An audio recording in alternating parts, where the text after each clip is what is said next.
Today is March 2nd, 2018, and this is an interview with Mike Stelman, and we are interviewing him at the museum. And my name is Rayel Hooten, and I will be doing the interview. So, Mike, we'll get started with questions. Certainly. First, when did you first move to Rancho Bernardo? I moved here in November of 1969. Okay, and what brought you here? I was transferred here with Shell Oil Company, and a friend of mine had already purchased a home in Westwood and suggested I come check it out. So you That first, was the beginning. first lived in Westwood. Yes. Were your children in school here? Was that one of the reasons that maybe you were attracted? No, my children, my oldest was 4, my youngest was 2. But we moved here because of the recreational facilities that were here and the opportunities for youth to grow in a very nice atmosphere. And a gentleman named Ken Costa sold me my home. And he was one of the first original real estate people that started selling homes for Harry Summers here in Rancho Bernardo. When did you go into real estate? 1971, 72 time frame. So was that after you retired or No, changed? I didn't retire from Shell, but the options for progression were New York and Houston. And I determined that San Diego was a much better location than either one of those. Yes. Decided to stay here.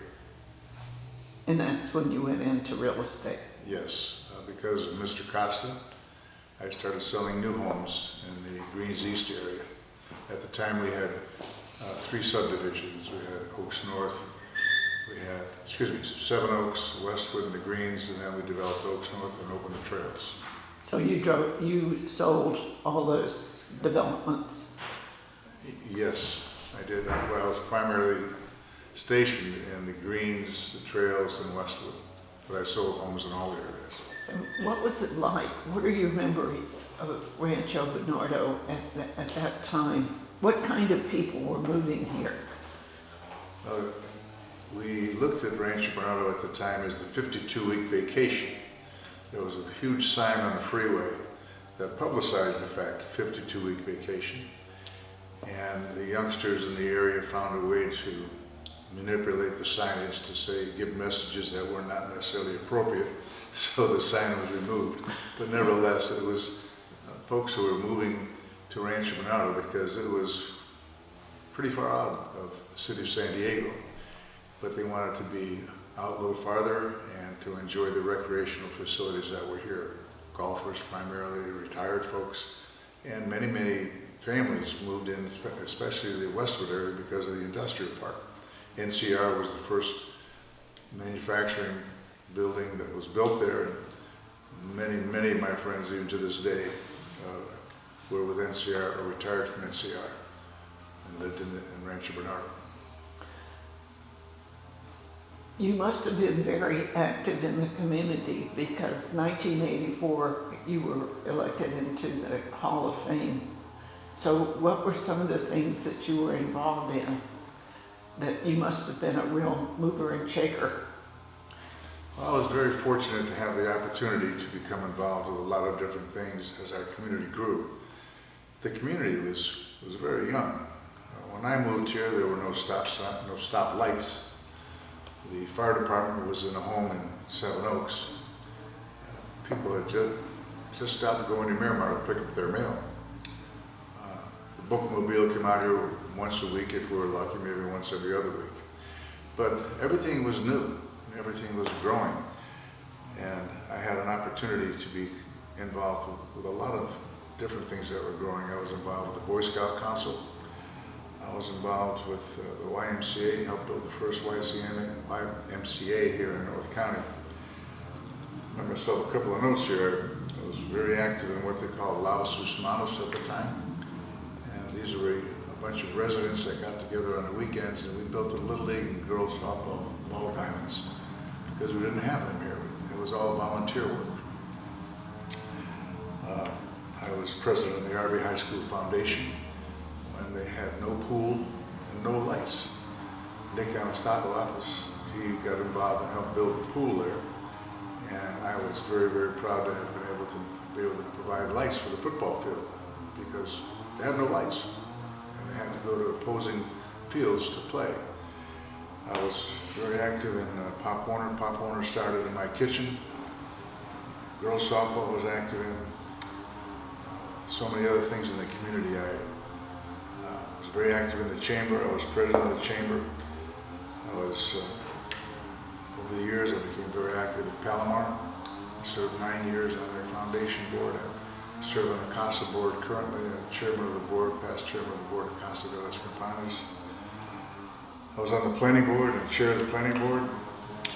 The Historical Society was very interesting because Larry McIntyre was instrumental in starting the Historical Society. And we tried to get something here at the end, but we could never come to an agreement with Mr. Rizzo, Ross Rizzo, when he was alive.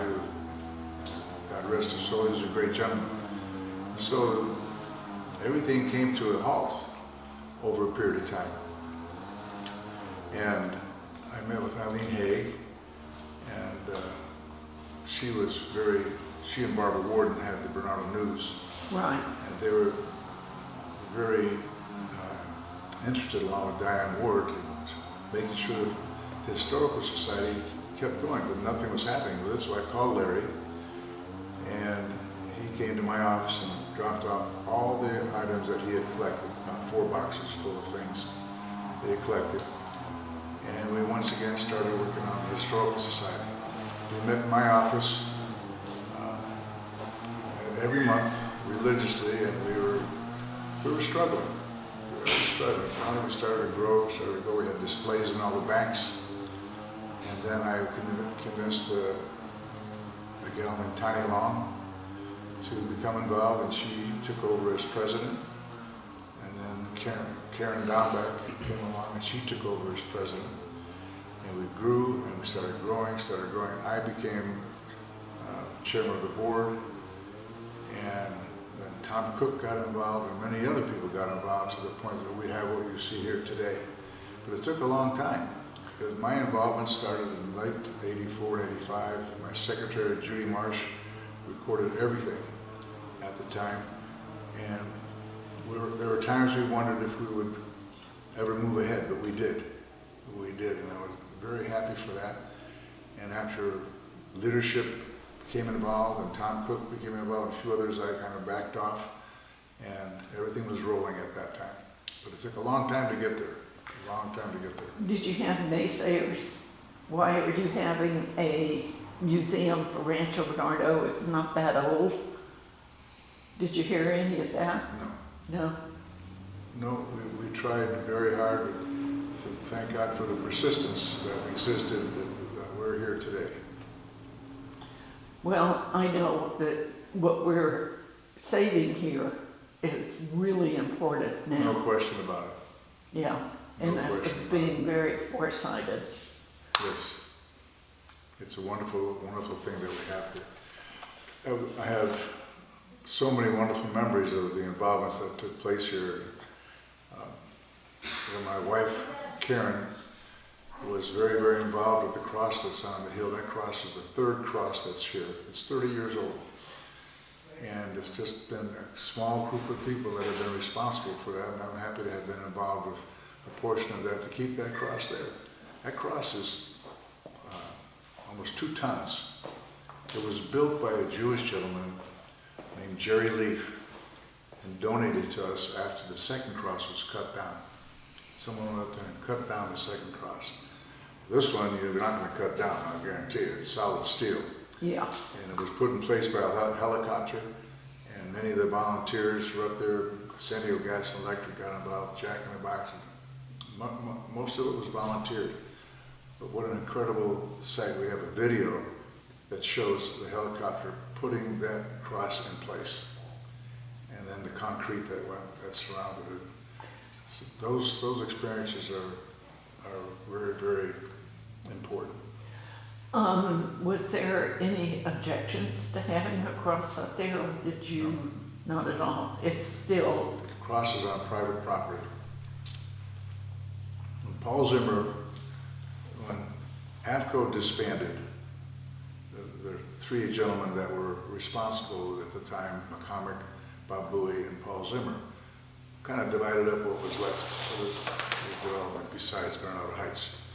Paul Zimmer was the last president, and that was open space, and he made sure there was a dedicated recorded easement that transpires up that hill to where the cross is, dedicated specifically for that cross. So it is on private land, it's not public land, so you can't dispute what happens on your own private property. right, So nobody has come forward to dispute the fact that it's there. There are some people who would object for religious reasons, but there's always going to be somebody that does that. But they've never made a big to-do so about it. you never had to deal with some of the issues. Now, especially the cross was built by a Jewish gentleman and donated by a Jewish gentleman. A lot of people don't know that, but his name was Jerry Lee. That's a fact. Well, I'm glad you told me that, because people do still come into the museum and ask about the cross. The cross is an icon. The cross is something that everybody that comes into North County knows about. And they use that many times as a point of reference to where they're going. You know where the cross is? Well, I live just down the road to the right or to the left or whatever. And I climbed that cross just last week. And that's a magnificent experience, to the view that's up there and to witness what's up there. And to see how those folks who have volunteered and maintained it, to paint that cross is a monumental project. To get up that hill and paint that cross, because it's metal and it rusts and it's got to be taken care of. The electricity has to be provided. The lights have to be provided. When those lights go out, there's a gentleman that lives at the base of that hill that climbs that hill immediately and fixes it. What dedication? What dedication to make sure that's there. Because I know myself, I look out in the morning, and the first thing I look for is a cross. And I'm not the only one. Oh, I'm sure. Believe me, Yeah. there are many people that do that. And the mountain's called Battle Mountain, but it had nothing to do with the Battle of San Pasquale. Yeah, we have to Nothing explain to do that. with it at all. One of the recordings that we have here that we used to run, one of the gentlemen said he found a cannonball in his yard. And That was Jack Templeton. yes. And he claimed there was a cannonball, but as time progressed, it proved that it wasn't. But we displayed it as a cannonball. We thought it was too. But that's how the rumor got started, I'm sure. Yes, because his home backed up to Pomerado Road. And Pomerado Road was the old road into San Diego.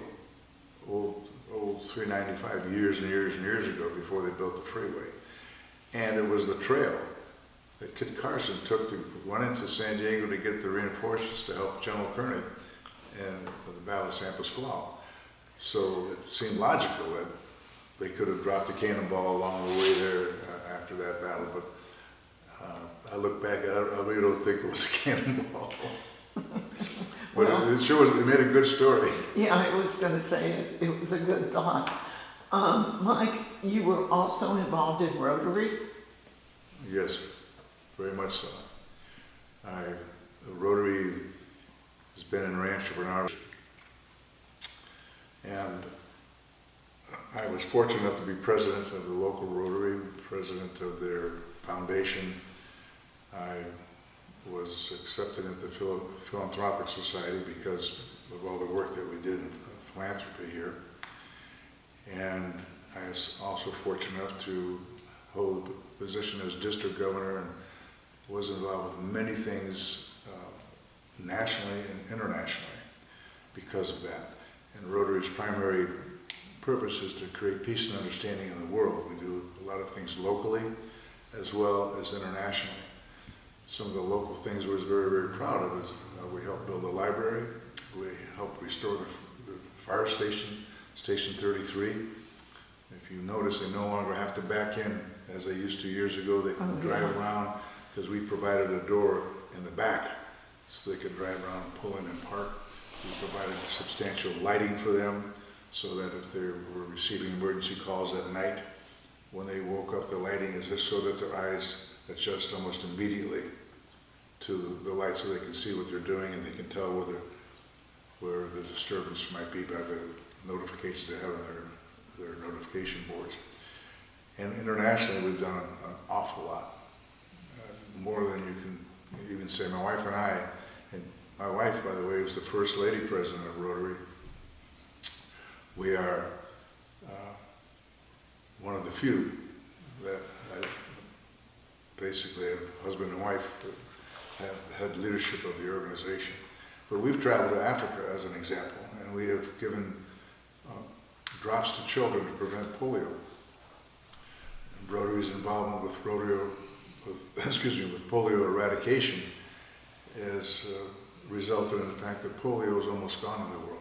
You folks remember polio here in this country when we were growing up. Well, we're fortunate enough to have been able to defeat that disease here, but in third world countries they have not been able to do that.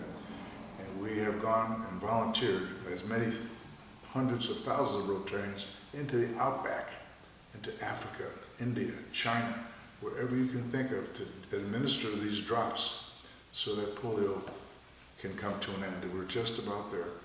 This last year, when we first started, there were over 350,000 incidents a year of polio.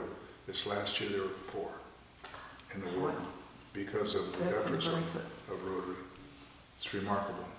What is your favorite thing about Rancho Bernardo today? My favorite thing about Rancho Bernardo is basically the friendships that we've been able to establish, the opportunities that this community has given us to reach out and help our fellow man, help our neighbors, do things that are good in the community, help to build the community to become what it is today, renowned for one of the best communities to live in the world. So that's my favorite thing, is those relationships and the opportunities that this community has given us to do good in this world. Well, I think it's interesting looking back and reading some of the material about people like in the Bernardo brandings. The people that came here were mostly Midwesterners or from the East, and they had that sense of community about them to start all the things that made Rancho Bernardo.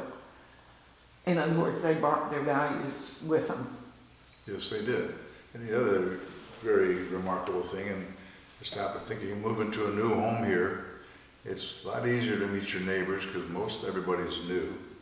So you meet them, you're working around the house, you're working in your yard and landscaping, and you meet people. Just as an example, like the Symphony of the Green, when they started the Symphony on the Green, which was a remarkable institution here, we had as many as 10,000 people come to our concerts.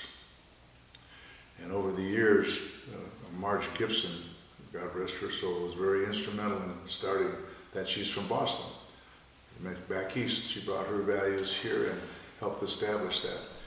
And as time progressed, people, for some reason, lost interest in it, and the attendance diminished to the point where it was not feasible any longer to provide the concerts.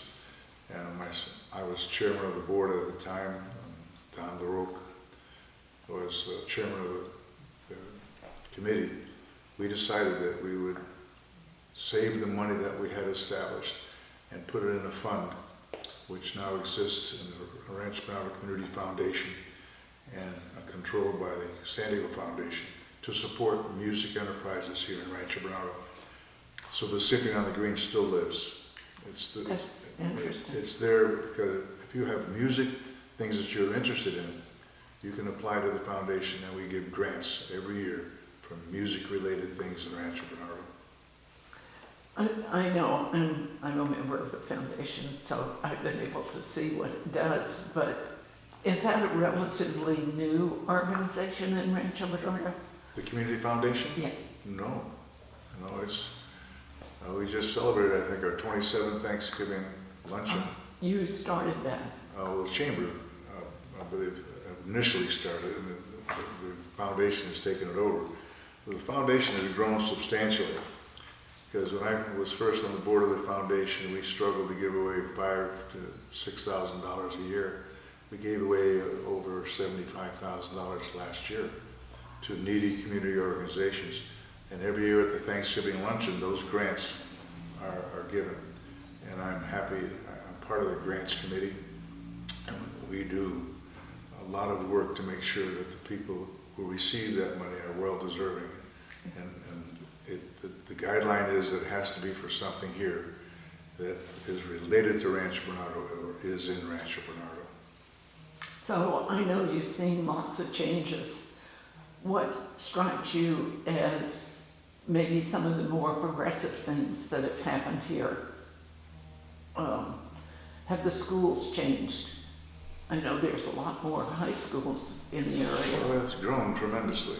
There's no question about it. I still feel that we've had our challenges within our school district, but I still think we have a pretty outstanding educational system here in the Poway Unified School District.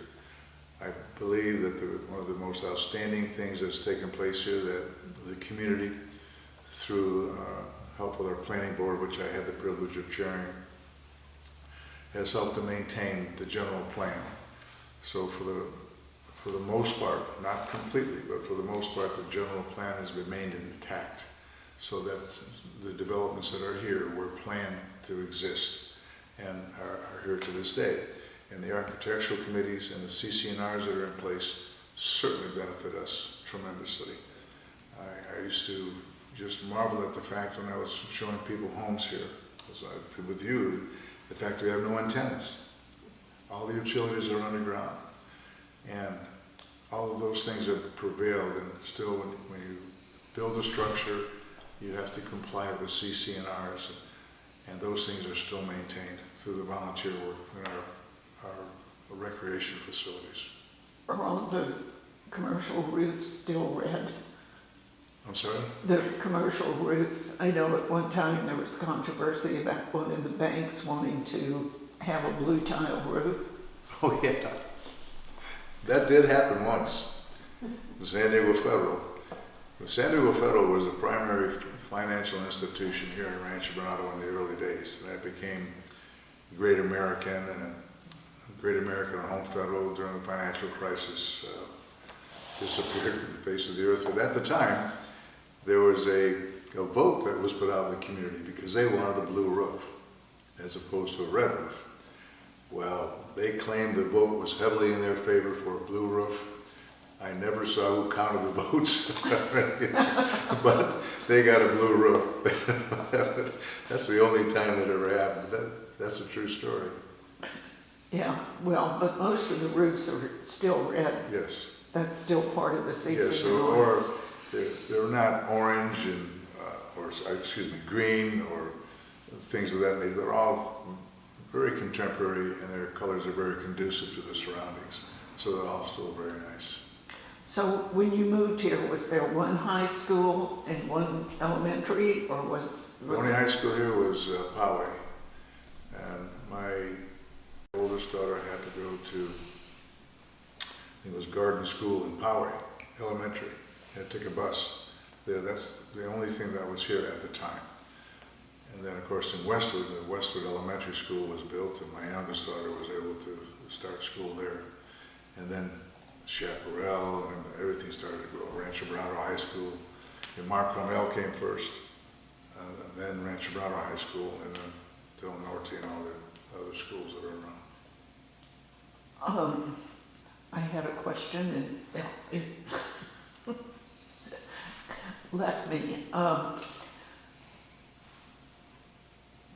Probably someone that, when you first came here, what was the impression? I mean, was it because it was so far from San Diego? Did it feel like it was country? Yes, it did. Yes, it did. The highway was 395. My office was in Mission Valley, and it took me 20 minutes to get there, no matter what time of day I left. Didn't matter. There was hardly any traffic, two-lane highway, basically. The in Westwood, where West Bernardo Drive is, that ended at the Westwood Club. Rancho Bernardo Road ended just beyond what is now the Chevron station, used to be the Shell station, which I built, by the way, when I worked for Shell. The road ended there, turned it into a small paved road, and then Artesian was a dirt road, but you could take that dirt road all the way to Del Mar. There's nothing there, absolutely nothing. How about Pomerado Road? Was it dirt at one point? Not when I moved here. Not when I moved here, it was completely paved. All the way to the, Right through to Poway, yes. And a Scala, which many people don't realize, a Scala is not an Indian name. no, Oh, excuse me, Espola. Espola. It stands for Escondido, Poway, and Lakeside. That was the main route from Escondido through Poway to Lakeside at one time, years ago. And that was fully paved. I still get people in here that say that they really miss the old Mercado. You were part of that, weren't you? Yes, yes. My partners, well, Ken Costa was one of my partners. Check into us. We owned a Mexican restaurant there called Right. Los Compadres. And the old Mercado was kind of built basically on the image of the Cannery Row in San Francisco. It was a nice little shopping center you could walk through. It was very Spanish oriented. The little shops, the wood carver was there. They had a custom jewelry maker, dress shops that were a little different. The whole place was rather unique, and it was a place to go visit and just linger and shop. And it was a shame when the owners decided to tear it down and build the current Mercado, which is no comparison. No. None whatsoever. It doesn't have the nostalgia, it doesn't have the innate beauty that... Didn't have the ambiance. Yeah, the big fountain that was in the middle, and the mariachis used to come by the fountain and sing, and people had celebrations there. It was a good Mexican restaurant.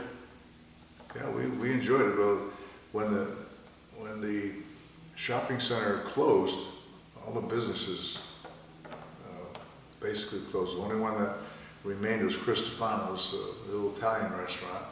Right. That's the only one that remained, and moved over to the plaza. Well, I've tried to cover a lot of early Rancho Bernardo. Is there anything you want to add to that, or any people that are still around that were part of who started the things in Rancho Bernardo? Well, that's a sad thing, because most all of them are not with us any longer. God bless them. But there are many, many wonderful people that did wonderful things here. I would be remiss if I started mentioning their names to have missed somebody. But I have been very fortunate that I've worked with many, many, many, many of them over the years. I remember Woody Beard, who was very instrumental in Jack Mitchell and Bob Wells. And it goes on and on and on and on with very significant individuals who were instrumental in helping Rancho Bernardo become what it is today. But their memory goes on. Their memory goes on because much of the things they have that they started are still here in some way, somehow. Maybe not exactly in the same form that they were initially, but it's somehow, some way they're here, and the remembrance is there. And their efforts will, as far as I'm concerned, never be forgotten. Well, it really is a wonderful community that those of us that live here now really appreciate what went before us. Oh, certainly. Certainly, and I'm fortunate to have the memories that I have, because I have many, many, many memories of how Rancho Bernardo used to be. Because when I worked here, everything was owned by Harry Summers and AFCO, even the liquor store. And that was that was the most popular place. That was an important aspect of life here at the time. And gentleman named Dees Fryman, who was from Connecticut. He was responsible for that, for the liquor store. And the major parties that were conducted here had to be conducted with his approval or with his blessings. I laugh because there are many memories, many memories. When I got here, the inn only had 25 rooms. Oh, That's all there were. The Oaks North community was not here, nor was the golf course. The private course was here, and the inn course was here. And a little trivia, people always wonder where the first stoplight went. Many people think logically it had to go to Pomerado and Rancho Bernardo Road, but that's not it. It went on Rancho Bernardo Road and Bernardo Oaks. Oaks, yeah. The road to the inn. Yeah. Those Bernardo. Bernardo Oaks Drive. I think that intersection was the first stoplight because the golfers that lived in Seven Oaks insisted on they have a stoplight there to get their golf carts across Rancho Bernardo Road. But not That's a many nice people realize place. that. And then the 4th of July parades that were here early on, well, Little Leagues and girls softball. I had the opportunity and the pleasure of being president of that organization. I marshaled those parades for almost 15 years, which is an incredible experience to see how that has grown over the years. And it's still here to Yeah. this day. Yeah. Well, it's been a wonderful interview, and we certainly appreciate your taking the time to share your memories because they are important that we keep these memories. Well, thank you for the opportunity because the memories that exist here are wonderful, and the people that live here today are still as wonderful as ever. Okay, thank you.